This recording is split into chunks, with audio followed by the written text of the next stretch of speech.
The contract to provide technical services to airlines within ACSA's airports ended last month. Various airlines have long raised concerns about the long delays in the appointment of a new service provider. And with ACSA's aging infrastructure, there are concerns that any technical glitch could be costly. But ACSA's CEO Mpumi Mpofu has assured travelers that the company, which owns the country's major airports, is working hard to avoid any disruptions. The e-gates were installed in Cape Town, they're now being installed here.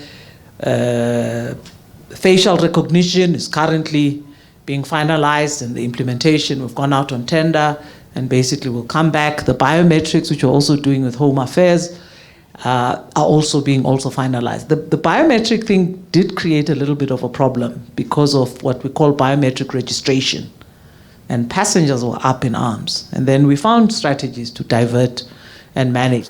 ACSA is currently in its peak season, which started at the end of October and is expected to run until the end of March next year. ACSA says it has ensured that its fuel tanks are ready for any unforeseen circumstances during this season to ensure smooth operations and a seamless travel experience. As ACSA and the airports, we run the fuel farms, but more importantly, we now have taken responsibility for the into-plane services, which will enable us to do that. So taking over those assets in the various smaller airports, one was initially because they were pulling out. So the decision was taken by BP to leave South Africa or to leave the jet fuel space. I think they left jet fuel and they made an announcement and they were quite clear, just in their own analysis as a company, they didn't think jet fuel was a space they wanted to focus in South Africa particularly.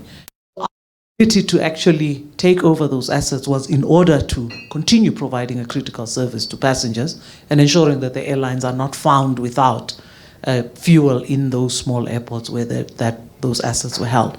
Passengers are advised to familiarize themselves with the practices of the airports to avoid disappointment. Nothando Makutulela, SABC News, Johannesburg.